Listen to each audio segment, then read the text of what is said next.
Selamat datang di channel Pemuja Malam. Jangan lupa like, share, and subscribe ya. Terima kasih.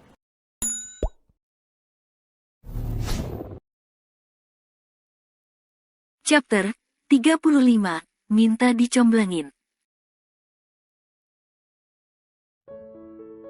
Hans menatap Aluna dengan tatapan teduhnya. Papa harap, kalau benar kamu sedang hamil.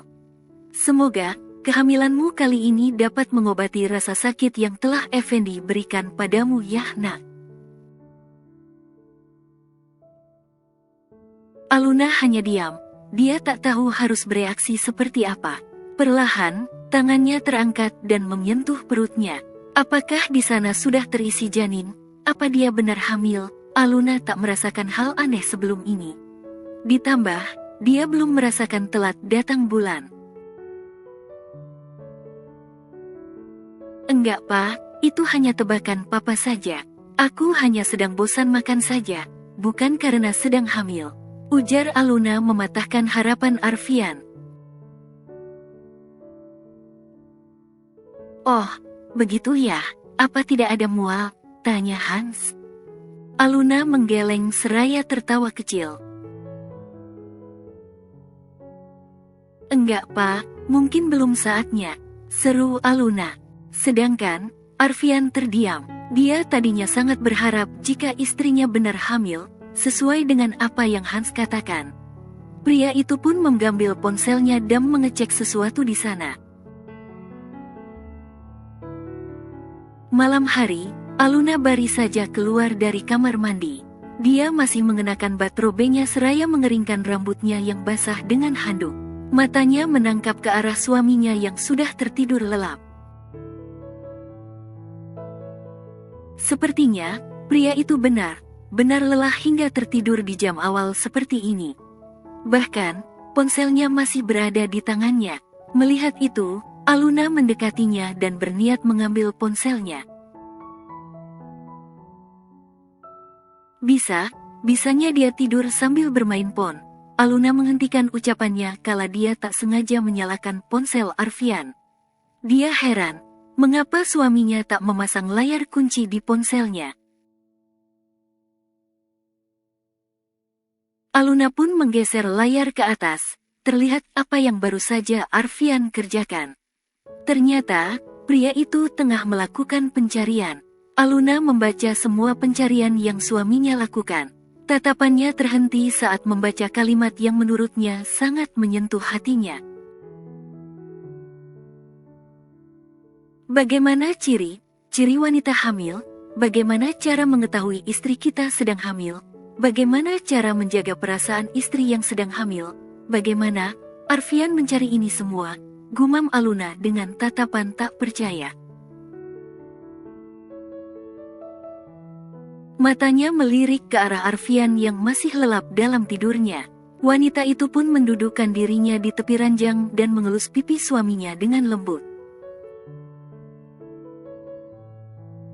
Kamu sangat berharap aku hamil ya? Sebenarnya aku takut membuatmu kecewa. Lirih Aluna. Aluna menatap lekat wajah damai suaminya itu. Tapi, aku belum telat datang bulan. Kalau dites, apa hasilnya akan akurat, gumamnya dengan pikirannya yang berkecamuk. Ponsel Aluna berdering, dia pun segera mengangkatnya setelah tahu siapa yang menelponnya. Tanpa ragu, Aluna mendekatkan ponselnya pada telinganya. Aluna, channel emblangin aku sama say duda tampan itu. Dia iparmu kan, pakai jalur orang dalam ini.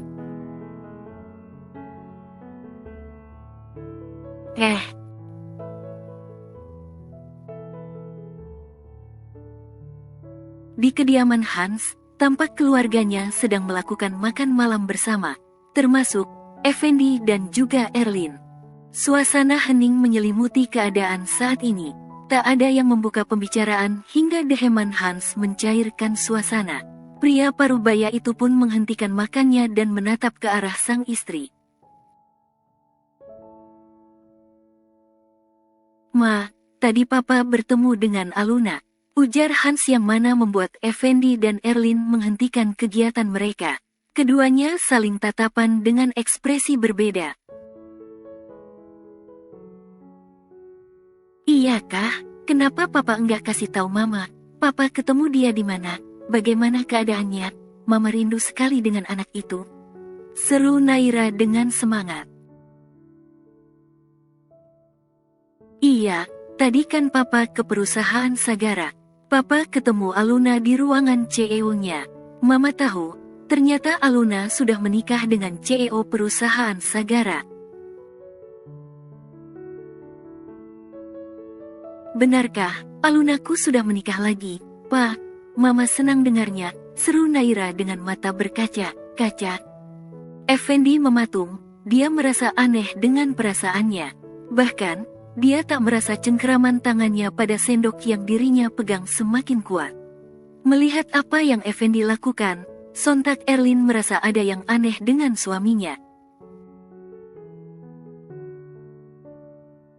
Aku sudah kenyang. Tiba-tiba Effendi meletakkan sendoknya dengan kasar hingga membuat bunyi yang sangat keras. Ketiga orang dewasa di sana menatap ke arah Effendi dengan tatapan bingung.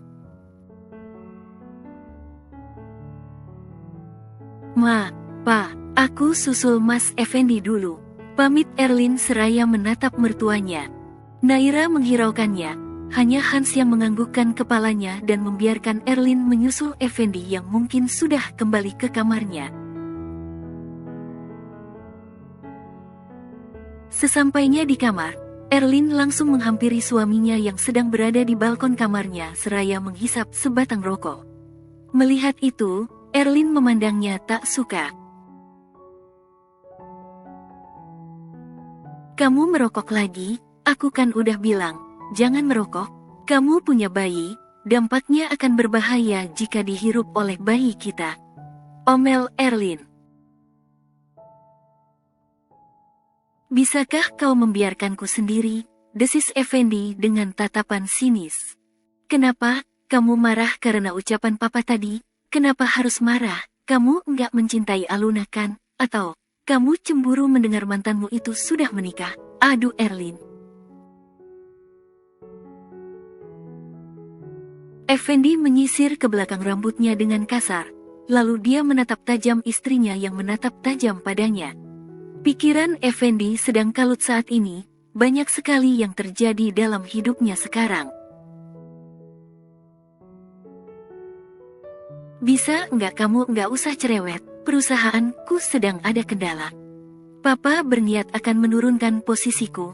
Kamu tahu itu semua karena siapa? Karena kamu. Gara aku menikahi kamu semuanya jadi kacau. Seharusnya kamu sadar diri dan jangan semakin menyusahkanku, bentak Effendi. Erlin menatap tak percaya pada suaminya. Matanya berkaca-kaca menahan tangis.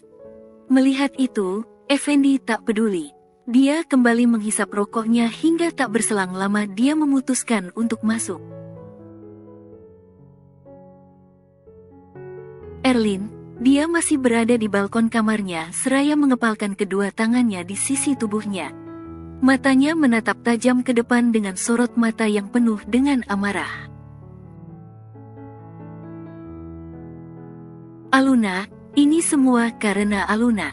Dia pasti membalas dendam dengan mendekati mertuaku agar bisa menyiksaku secara perlahan di rumah ini. Gumam Erlin.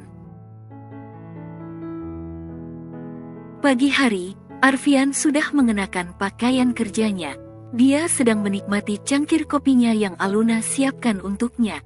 Pria itu tengah duduk di sofa seraya membaca laporan di tab miliknya.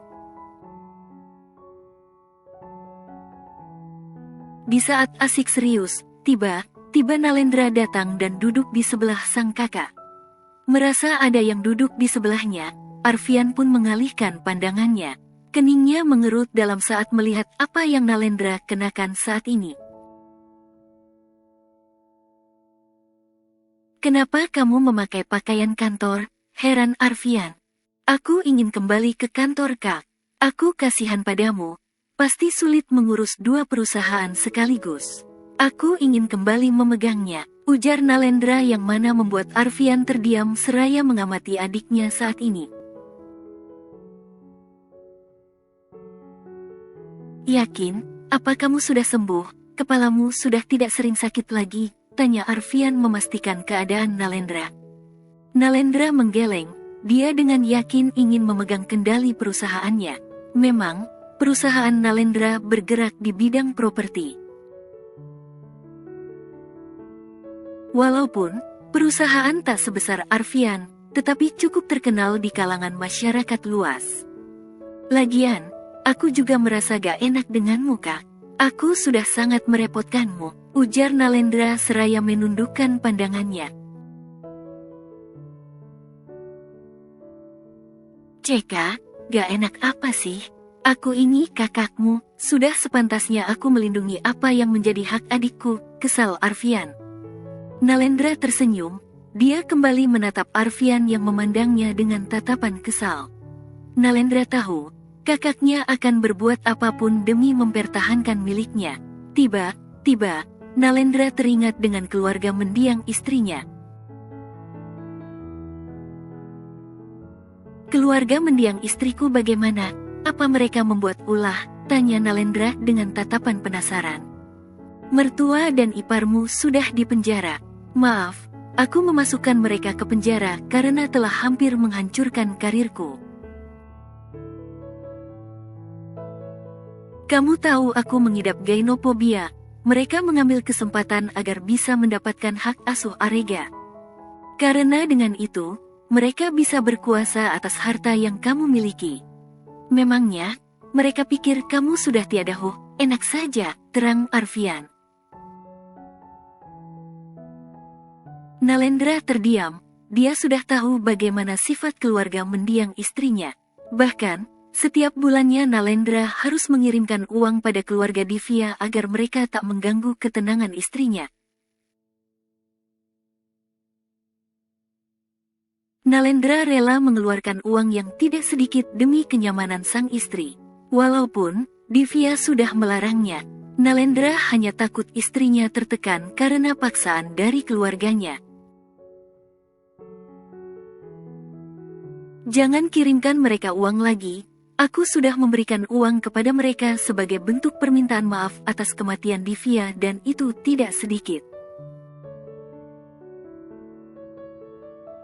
Memang, kematian Divya sudah menjadi jalan hidupnya, tapi bagaimanapun juga Divya keluarga mereka, sahut Arfian.